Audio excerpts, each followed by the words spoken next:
And you know, I wanted to talk to Bill about an article that he has written for City Pulse, and also about some of the research that he has been doing. You know, before we even get into that, I wanted to ask you, when you look back at your life here in East Lansing, what have you seen personally, and how did you become engaged with the issue of black struggle here in the community? Because you have followed this for years. You've been a passionate supporter of this cause. One of the stronger white allies in the community in terms of being willing to stand up and say, no, that's, you know, this is wrong, things must change. And I wonder if you know where that comes from. It's interesting. It didn't come from Michigan State University. I mean, it added to it. But when I was a junior in high school in 1965, I had Dominican nuns who were all about social justice. They were strict in other ways, and, you know, they were nuns. I mean, you got to accept that.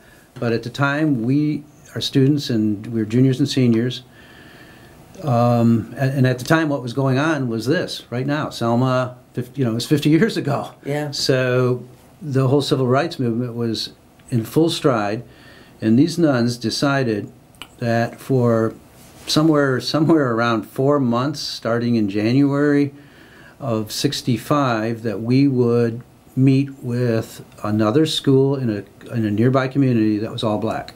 We would meet with a representative group of their juniors and seniors, and I think we were honor students, frankly. I think, and the idea was we each need to know the other. That's basically all we went into it with. This was '65. Yeah, '65. That to me has meant more to me, and I have a photograph of that event at home. That's meant more to me in many ways than I can repeat. There's an interesting anecdote about how dumb we all were.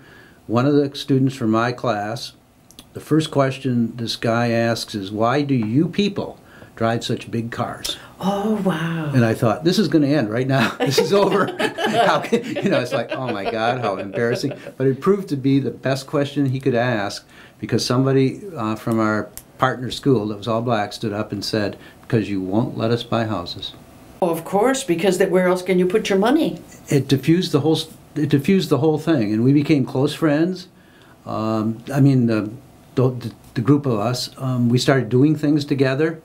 We created a lot of ruckus between the two schools because it was just fun. It was a fun time, and I don't think we ever realized, or at least I didn't realize until relatively recently, that was part of my commitment to civil rights.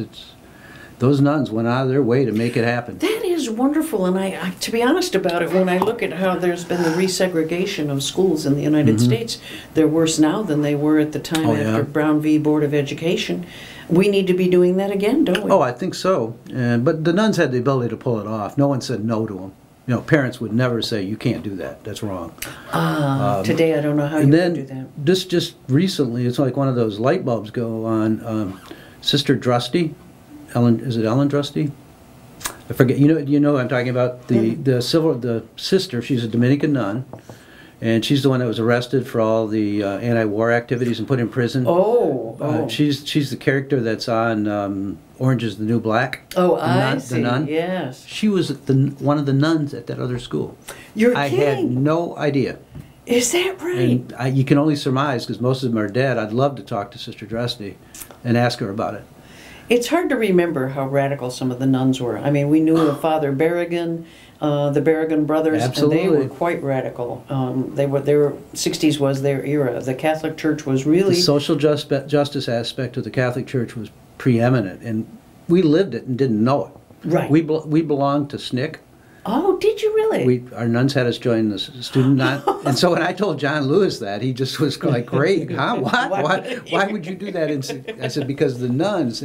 He knew about the Dominican nuns because they were at the Selma March. Wow. I don't know if ours were. It's too late to ask them. Right. But you can look in the photographs and see their distinctive habit. They're right there. They walked in Selma.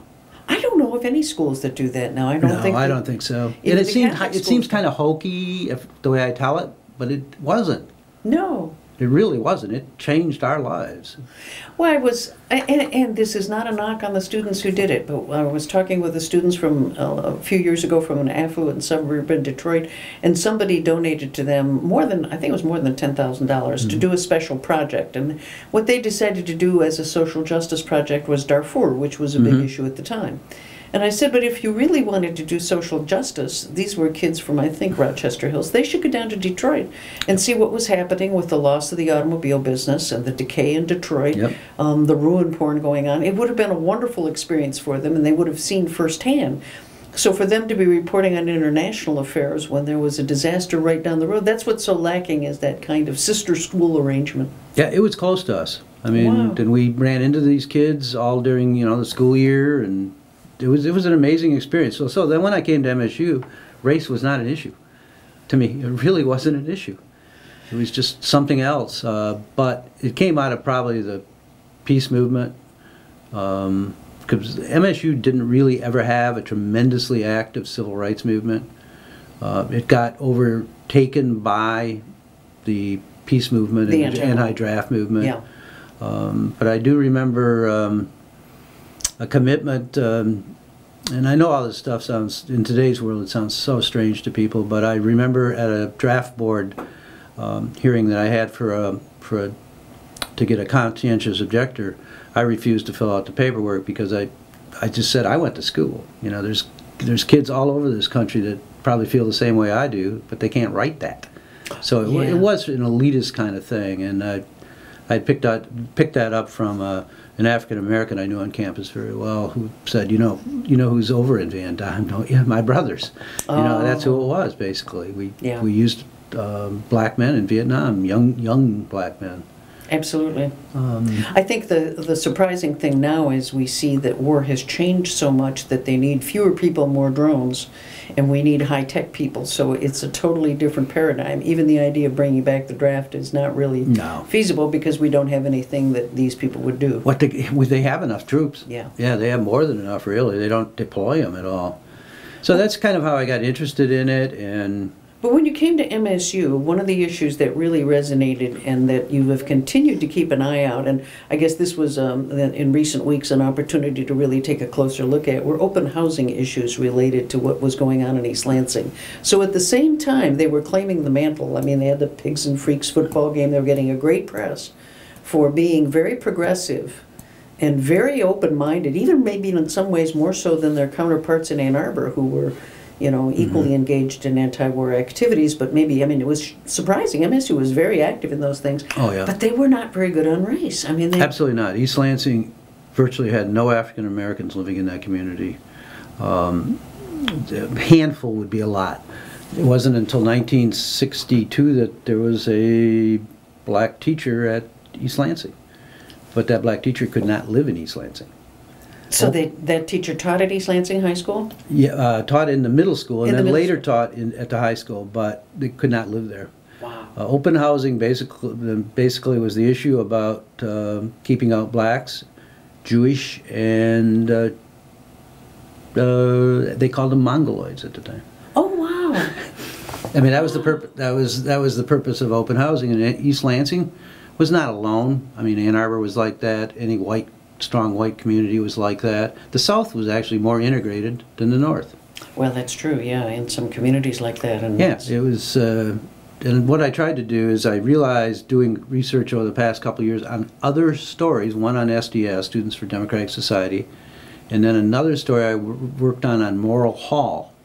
Wow. The Morrill Hall is the most recent one, and this triggered it. What happened is I was looking for the practices that women had to follow during Morrill Hall era, which was at the turn of the 1900s.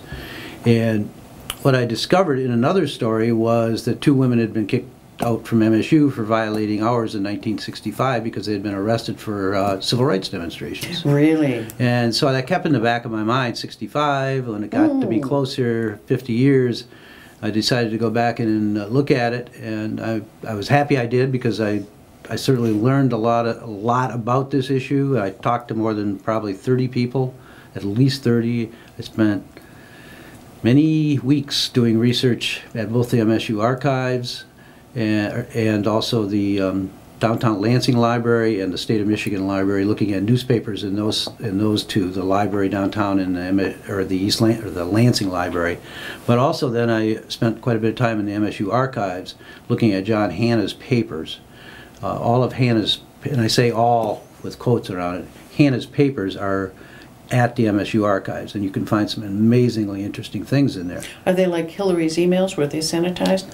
Yeah, I believe they were. Were in odd ways, because you take a look at his record on the Vietnam War, there is so much in there that is so condemning, and I'm kind of wondering what they took out, if anything. What could be worse? Yeah, because it was bad. But you look at the open housing records, and there's substantial amount on it, but there's no smoking gun. There's very little specifics about what he did or didn't do, what he wanted to do, what his thought patterns were. But one of the things I found that I thought would be very important to be in his records were his appointment calendars. Oh. There are none for the how many years he was president, 30? There's no records on who he met with. Was he president that long? I don't know if it was 30, but it's more than 25. Whoa. It was 49 to 60. It was 20. 49 to 69. Wow. Talking about leaving a mark. Yeah, oh yeah, and he did. He did amazing things. He built that university up from what was considered a cow college. Right. To Moo U. I mean, he created a university unlike, it's pretty much unparalleled, and it is a world-class university. It absolutely is, especially in the in the shadow of U of M, who was fighting him every inch of the way. So he did a lot. He was seen as a champion for civil rights. That's the interesting part. And that bothered me after I got into this, because he was the head of the U.S. Civil Rights Commission, and he was appointed under 3 presidents. He would go around the country holding these very important hearings. They had no legal power, but he'd hold hearings in like Selma, Alabama, or Jacksonville, Mississippi, or... That alone was pretty brave. Yeah, and they were talking about similar issues, what was going on here in East Lansing. And what I kind of identified, what I thought was an anomaly, is he did not stand up and say at any time in East Lansing, you've got to have open housing for my professors and students. He never did that. Well, you and I went to the session that was held out there in East Lansing a few months ago, and we heard stories from people who were profs at MSU trying to buy a house here. They'd come in, they would want to move their family here, and then they would find out that nobody would allow them to buy. Right, and that's how I start the story by talking about Clarence Underwood, coming from Fayetteville, North Carolina. He packs his wife and his daughter on a train. They spend all day basically getting here. They get to Lansing about early afternoon. He gets off the train, he buys a Lansing State Journal, starts going through it and making phone calls about renting a house in East Lansing. And every call, the answer was the same: we don't rent to Negroes. And I mean, this man had seen racism. He grew up in the South. Right. So it wasn't. What was shocking to him is he didn't realize it was in the North. Well, that was the shocker, wasn't it? He had no clue, and he now is funny about it. But I'm sure that day when he couldn't find any place to live in East Lansing, and he's running out of time because he did not. He got out of the service. His discharge got screwed up, so he got out late, so he wasn't able to get married housing. See, if a black was going to MSU, they stayed in married housing if they're married. Or the dorms. The dorms were desegregated, handed to dad. So he's here in the city, no place to live. He's got a young baby, a wife. He leaves them at the train station down on Michigan Avenue and starts walking around downtown Lansing looking for what he calls where blacks live. Right. That's the only thing he can figure out to do. 4 hours later, he finally runs into a black man, stops him and asks him, and the guy says, yeah, I got a room I can rent you. Oh. So that's how I start the story. And what Clarence said is he had the impression that MSU, East Lansing, was totally segregated. It was a different world up here because he had seen MSU... Totally integrated. Yes. He thought it was integrated. Totally integrated. He'd seen MSU football players during the Rose Bowl, and they had many players that were black on the team. And he just assumed that anyone that would let black players play football on a university team must be wide open. He was, poor Clarence. Like I say, he laughs about it today, but he wanted to get back on the train, he said, and go home. It was so awful at that time. Had to be completely disillusioning. I can't imagine. Now, we heard from the football player, the Capital Area District Library, the Historical Society of Greater Lansing brings in, and we hear the stories about that Rose Bowl team. Right, and they did desegregate football. They did desegregate the dormitory, but MSU never got involved in the desegregation of East Lansing housing, which really started in '63. And it started because of the measure of one pastor at Edgewood United Church. He was from the South. He was an ardent activist for social justice, and he set up a committee that led to the East Lansing City Council establishing the Human Relations Commission. Their only goal was to create an open housing ordinance. Yeah. And by '64 they had agreed on one and passed it to East Lansing City Council, but it sat for 4 years. Until '68. And do we know why it sat? No, you really can't dig that out. And everything I read, I mean, you can make assumptions. The realty community was very, very strong. I see. Now, there was a black realty company in Lansing, right? And they were mostly, if you were African American and you came here, you were directed to them? Absolutely. You were directed to certain neighborhoods. Yeah. And they were either, from what I was able to determine from the research, is they're on the far west side of Lansing, right off the river, and it was about 2 streets, mostly St. Joe and Main Street, where African Americans live. And it's right now it's where I-496 runs through. So they were moved later. And then there was pockets of them right outside East Lansing, over by Max Bar, right by Frando, really substandard housing over there. That's generally where they're located. That was kind of the flats, and it was that in the floodplain? That was the floodplain, yeah. Right by Francis Street? Yes, you know exactly where it is. And somebody asked me, well, how did they determine where black neighborhoods were? I said, well, it wasn't hard. It was, remember the other side of the tracks? They looked for substandard housing, or it was next to a factory, or, you know, or it would flood. No one wanted to live. It's pretty Look at the Ninth Ward in New Orleans, where all the deaths were, because it was in the bottomland, where it floods whenever there's a problem. That is really sad. I mean, it's just such a sad time. And that was the way it is. And then Clarence went to MSU, got his bachelor's and master's degree, and then he got the job in East Lansing, and he couldn't find a house then either. And what happened was a member of the Edgewood United Church came up to him and said, "I got a house I can sell you on a land contract." So he sold him a house on a land contract, and I found out that Clarence was not the first black professor or black person to live in that house. There was a previous black professor that lived there, and he went on to become the first black on the Federal Reserve Board. Oh, wow. I mean, this guy was big time. I guess. He only stayed 3 years at MSU.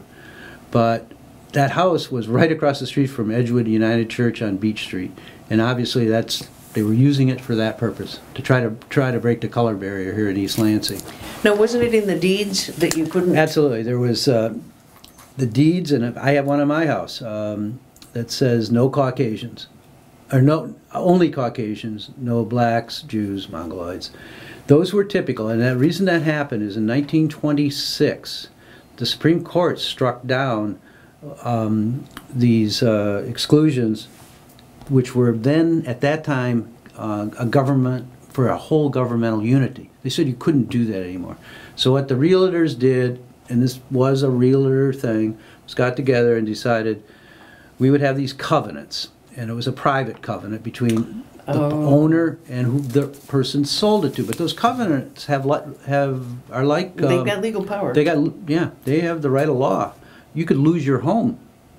Oh, you know, that's a penalty. Yeah, so that was one of the reasons that that this whole color barrier was forced on people, mostly through boards of realtors around the United States. And boards of realtors were very powerful back in the 60s and 50s, very powerful. Well, I grew up in Cleveland, and the practice there was, for example, a community of very expensive homes called Bracknell, and what there was, there was a policy of blockbusting. And what it meant was that the realtors would come into a neighborhood that was a white neighborhood, and they would persuade one person to sell. They'd give them a premium on the sale, if necessary, to get that person in order to move a black family in, and then go around the neighborhood and panic everybody that you had to get now because property values are going to drop. You better sell now. You better sell now. And they made money on what was called the churn. It was the idea that because the properties were all moving, everybody on the house would bail out in that community as the prices continued to plummet. When you have that many properties coming on the market, the price goes down. And they made money on the churn, and that was a traditional practice. Now, we didn't see actual blockbusting here, did we? Yes, we did. Oh, we did see blockbusting. Not in East Lansing. That never happened in East Lansing, but it happened in Lansing. Oh, okay. When I-496 came through, blocks were busted because 900 black families had to go somewhere. Oh. And that was used as the block busting technique then. I see. So that, in a strange way, segregated Lansing, or desegregated Lansing. I-496, blacks, 900 family homes were destroyed. Wow. And there were another 300 or more behind the state capitol that were destroyed for buildings that would come later. So block busting did happen. It happened a little later in Lansing, not as early as, say, Detroit or maybe Cleveland and that. The other thing that happened... Yeah, but you're talking about that that integrated, right? Yeah. Now, see, block busting was used to odd? segregate. Isn't that odd here? I mean, it created white flight, but right, some exactly. whites stayed. Yeah. It didn't totally make all black neighborhoods, but it changed the whole west side of Lansing because they had to move somewhere. The other thing that was used, and I wasn't able to write about this either, it's because you only got 2,500 words, was the FHA rules and regulations and practices basically required, not the adjusters, what are the people that go out and evaluate? Assessors. Assessors. To indicate and downgrade homes that had blacks in them or black neighbors. Yeah. And it was a part of our public policy. Right. It goes back to the Roosevelt era, and it was a deal that Roosevelt cut in order to get the New Deal passed. I was like, so it continued well through the 70s, those strange things, even after the open housing law passed in the United States. You're listening to LCC Radio, WLNZ 89.7 here in Lansing, Michigan. We're talking with Bill Castanier tonight about the recent article that he published in City Pulse on open housing in the East Lansing area, and then also delving into some history related to what happened in Lansing. So really there were two separate kinds of community issues going on at the same time. The sort of issues in Lansing were different than the ones. Oh, absolutely. And Lansing didn't have the same problems that East Lansing did. They were a somewhat integrated community. I see. And that probably happened to more urban areas. I mean, East Lansing at that time was almost a suburb. Right, and it was much smaller, I'm assuming. It hardly made it to Hagedorn. I mean, Hagedorn was almost a dirt road in the 60s. It was kind of surprising how much it burst out after that. But what all this led up to was in 1965, a group of students, the NAACP, formed a group that said, we've got to do something. It became part of that whole student activism. And they began agitating on campus. Then they decided that their focus had to be East Lansing City Council because this open housing ordinance was going nowhere. So I'll make this brief, but what they did is they started holding demonstrations at City Hall in East Lansing. The first demonstration they held, there was 70 students, and they did a peaceful sit-down, and they did it in the chambers of City Council meeting rooms on the second floor of City Hall. And they weren't arrested. They were carried out.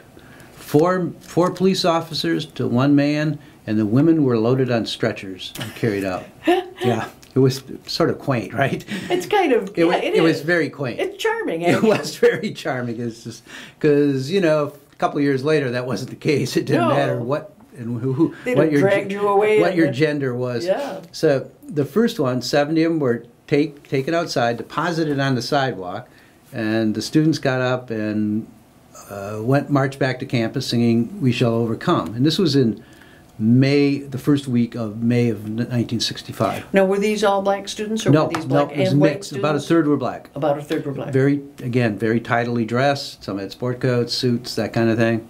Very well behaved, and they were trained in nonviolence. So they didn't do anything violent. They didn't resist. A week later, they had a march that didn't go off, but they met with some of the officials in the city and things, and they didn't get any satisfaction. And then they went to John Hanna and asked John Hanna if he would support open housing. He basically had a week, I support open housing, but what they wanted him to do was sign a petition signed by 119 professors in favor of open housing, and he would not do that. So he wouldn't sign the petition? He wouldn't sign it. But was he vocal to them? He was weak. He was very weak. Didn't go on media in the community? No. And then what happens is they meet with the mayor of East Lansing, they being the students, and there were some faculty members there, but none of the faculty members were in the arrests. Because what happened is the next day, they meet at night with the Mayor of East Lansing, Gordon Thomas, who was a professor at MSU also of communication. And they meet with him outside Beaumont Tower. And it's about 11 p.m. And they don't get satisfaction from him. So what they do is they march to City Hall in East Lansing, and they sit down on Abbott, right in front of it. About 60, 70 students sit down. And they refuse to move. They are not going anywhere. So this time, the mayor comes out and says they're trespassing, and about 70 police officers move in. They weren't as gentle with the men. They dragged them by their heels. The women, they still put on stretchers. These individuals were arrested and charged.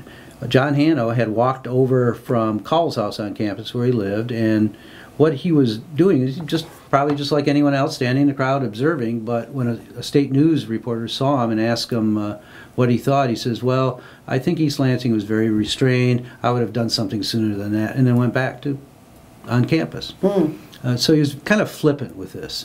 So these students get arrested. They get hauled by MSU buses to Ingham County Jail. That got people going too, because that obviously said somebody had asked to have these buses, because there was no way at that time to get that many people that far. I mean, there's 60 people. Had to be with Hannah's assent. Oh, absolutely. No one would have given that permission of using campus buses without him saying okay. So they spent overnight in Ingham County. Next day, they're hauled back with East Lansing buses again, and a couple of the students plead guilty, pay fines, but the rest of them, unified front. They're not going to do a thing. You're going to have to take us to trial. So a community group paid bail, got them out. Bob Green was one of them. The Truman Morrison, the pastor, John Dooley. They took up donations and paid for it. Wow, those are names that resonate. Yeah. And so this dragged on then for several years, because I think no one really wanted to push it, and ultimately charges were dropped against most students. A couple students were singled out. Were these misdemeanor or felony? These were misdemeanors. Okay. Yeah, and the fines were $8 or something. So any student could have paid these fines. This was not a serious. It was a matter of principle. It was a matter of principle, and they believed it and would not. And I think East Lansing was surprised about that, because then all of a sudden you've got 60 people approximately you got to take to trial. Yeah, and that's quite a burden. Oh, very much. So they consolidated the cases. Plus you're on the wrong side of history. Oh my gosh, were they on the wrong side of history. And at the time, Hannah's lieutenants, I call them, because that's how I saw them, they were his vice presidents, were all advising him, this is a communist plot. Oh, I mean, they got caught up in that anti-communist stuff with this here in East Lansing. We see that undercurrent so often in that whole. So I was and reading you can about see it that in the archives. Yes, you do. They didn't try to hide that at all. It was there. Obama alluded to it in the summer speech that that it was supposedly always the outside agitators. Yep. Well, and this is kind of funny. James Farmer, who was the head of, he would have been the head of SNCC then, I think.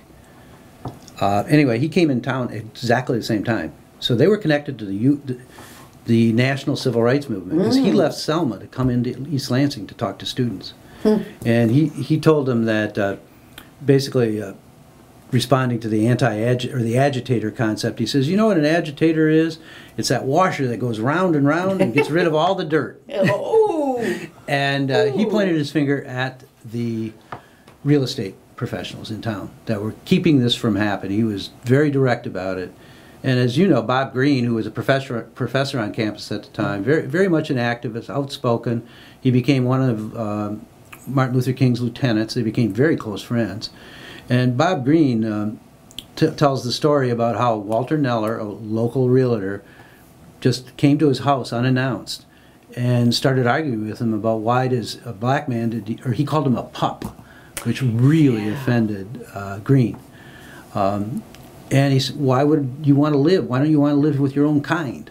Right. And he became very agitated, and Green said he had to basically show him out. And there's a couple other people that tell that same story. A local lawyer in the town who was on the Human Resources Commission, Mary Sharp, and we've interviewed her daughter here. So it's Mary Sharp is her daughter's a doctor. This Mary Sharp, who was on the commission at the time, was a lawyer. And Mary Sharp, the doctor, told me that her mother received many nasty phone calls about this because she was in support of open housing, and threats. And she said that her father, who was a doctor, was approached after one of his surgeries in downtown Lansing, and he said he was approached, and another doctor said to him, "Why can't you keep your wife in control?" I mean, you really can't pick it out except in these anecdotal cases, but this had to be incredibly divisive in this community at the time. Just under the radar. Right. It could have, and why it didn't become another very nasty outbreak, I attributed it to, it was late in May. These things were going on late in May, the arrest and the demonstrations, and what happened? There was Memorial Day weekend, students are gone.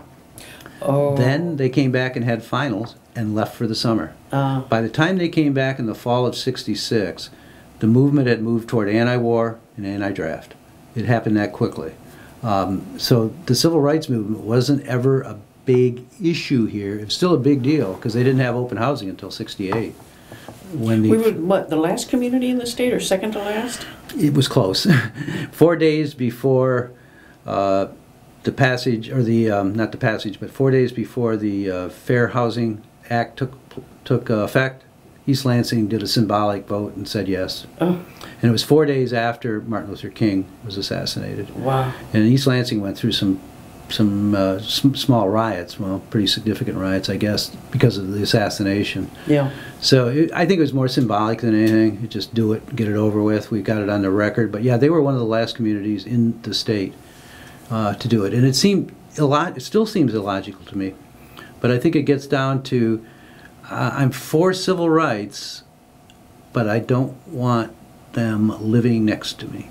I mean, it was about the cost of their house would go down and things like, all those pragmatic things about the value of their homes, et cetera, that were masking what it really is. It's the difference between individual and institutional racism. Yes, exactly. That's exactly what it is, and that was sort of the cutting edge. And one of the funnier and sadder things I remember about this is the local realtor board kind of believed they were helping the issue, and they formed a committee, and they came to the Human Relations Commission in one of their first meetings and presented this 13-point plan that would, here's what we'd see to have open housing in East Lansing. There wasn't one thing in that 13-point plan that said we should have open housing at all. And so the chairman of the commission, his name was H.C. Tian, is a Chinese doctor in town, a psychiatrist. He accepted their 13-point plan, absolutely outraged, and ripped it up right in front of him. That was probably not the smoothest move, because he got replaced on the board. Wow. But so it didn't go well from the start. Yeah. I mean, both sides were a little outrageous in some of their activities, but I can understand what he did, because it was just an awful statement of nothing, frankly. Nowhere in there did it say open housing in East Lansing. It was all these little things. People should have the right to sell their house to them when they wish, those kinds of things. You have to say what it is. And it was a disaster on both sides, though, but that possibly delayed it. I mean, it just never happened. This is LCC Radio, WLNZ 89.7 here in Lansing, Michigan. We're talking with Bill Castanier about racial history here in the community, and at the time that this was going on, or actually a little earlier, in 1961, I was taking a class from Dr. Joseph Smith at Jackson High School. He was a Harvard-trained English teacher, and one of the things that I knew was a real passion of Dr. Smith's was jazz. And there was a small club in Jackson at the time that had jazz musicians, because Jackson was always sort of on the line between Detroit and Chicago. So sometimes as the musicians would travel from one city to another when they had gigs, they would stop off and play in Jackson. And I remember the pain in his eyes. I mean, he was probably one of the finest teachers I've ever had. And again, as we've talked, extraordinarily dignified, showed up every day in a suit and tie, very, very formal. But written into his contract and no one else's was that he was not allowed to go to the jazz club in town. And I think he said it was because there were primarily white patrons. Then they didn't want, apparently, too many black patrons in the club because they felt that it would hurt business. And it's that kind of economic argument that was often used that I think was just so disastrous in that era. There were all these economic reasons why people couldn't upset the apple cart. One of the things I think that you've discovered over time was you've talked extensively with Dave Hollister, former mayor of the city of Lansing, and a lot of his personal story kind of tells you where a lot of, I think, white people got radicalized. And in his story in particular, he was sort of instrumental on some of these issues. He spoke movingly at that meeting in East Lansing. Right, and I didn't know this until I talked to him. This go-around, he was in a small community nearby Lansing, teaching. He'd already graduated from MSU. He was a teacher. And he understood that his students knew nothing about race. It was an all-white community. He had friends in Flint, so he brought in the head of, I think, the Flint Urban League to speak, who was black, and his son came along with him. And Dave said what happened is the kids were so interested in listening to this man and his son speak that they stayed on for the next class. That class stayed on for the next class. That class stayed on for the next class. And he said they decided to move to the auditorium. Well, when they did that... When was this? It would have been 2 years, been 62. Oh. So when they did that, the principal came out and said, what's going on here? Why are you doing this? And he told them. And then after that semester, the next semester, they wanted to change all the rules that every teacher had to submit a curriculum, what they were going to do basically, and it had to be approved. Mm. So 6 teachers walked out. Really? Including Dave Hollister. They just left their jobs. Wow. It's pretty amazing, including a teacher who ended up being a state representative with David. Wow. His last name's Spagnola, so he'd been Representative Spagnola, but he and David and 4 others walked out. And Dave didn't have anything to do then. I mean, he was married, had a kid. So he went back to school at MSU, was getting his master's, and he had the opportunity, along with 4,000 other people, to listen to Martin Luther King come to campus to talk about race. And this was just before these events happened in 65. Yeah. It was in February 11th of 65, Martin Luther King came to campus. And John Dooley, who is a campus pastor and activist, was very, very involved, as well as Bob Greene, in getting MLK to come here. And Dave saw him, and he was so moved by him, he said, I knew I had to do something. So he went down and met him.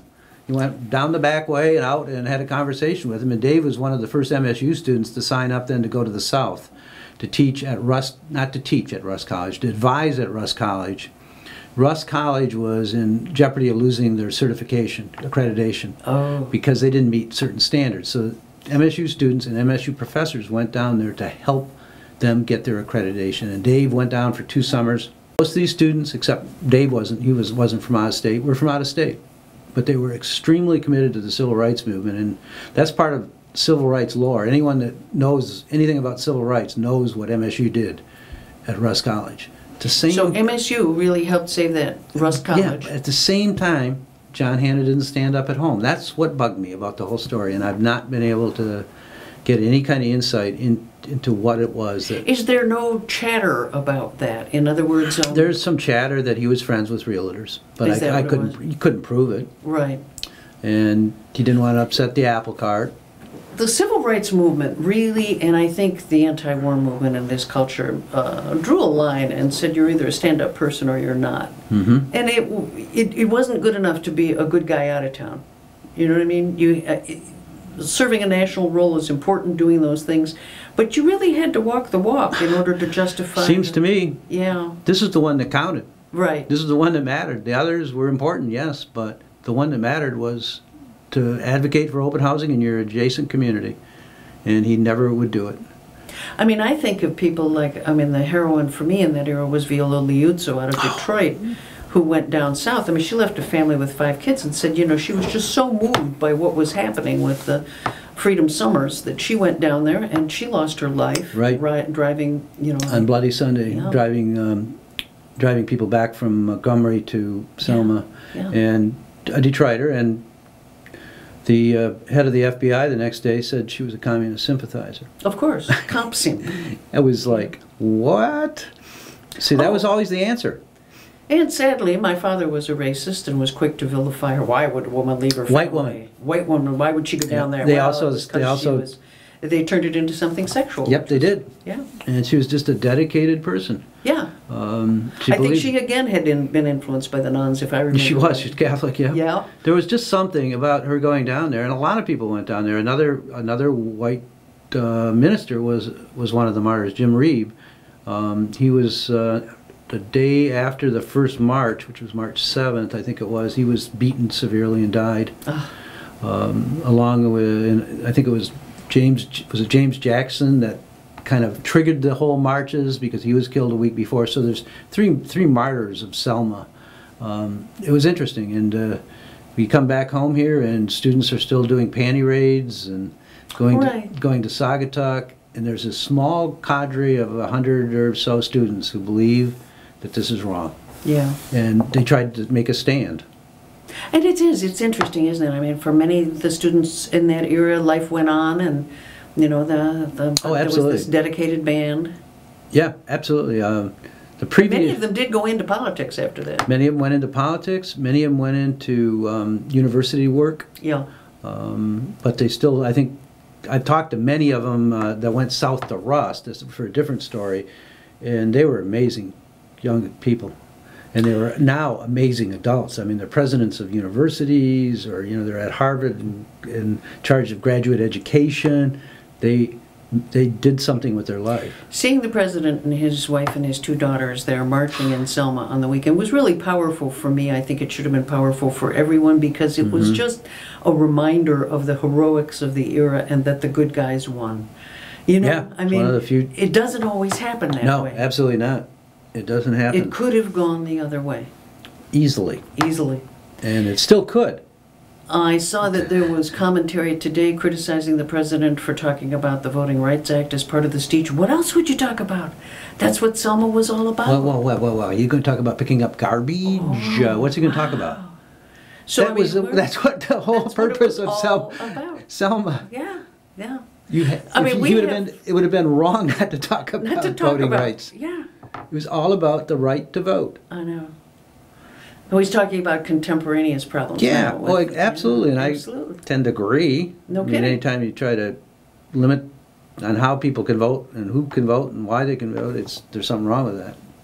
Well, we have some real stand-up people from the community. Hollister is one. I mean, we still have, when we went to that meeting out there in East Lansing a few months ago, there were a lot of the people from that era who were sharing stories, and it was pretty powerful. Yeah, and they're the last.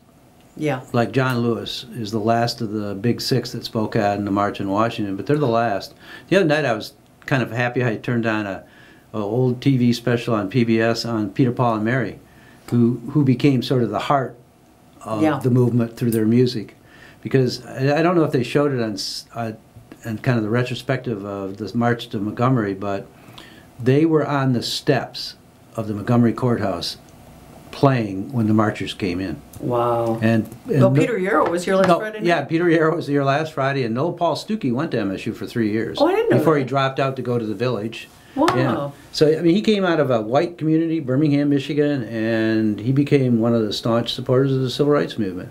Well, it is definitely that we're glad to see that there's some real stand-up people in the community. This has been quite an evening, capturing an important element of Michigan State University history, East Lansing history, and Lansing history. We hope that you will join us next Monday night. This is Lansing Online News Radio with Bonnie Bucqueroux and Bill Castanier. You've been listening to LCC Radio, WLNZ 89.7 here in Lansing, Michigan. Remember to tune in next Monday night at 7 p.m. See you then.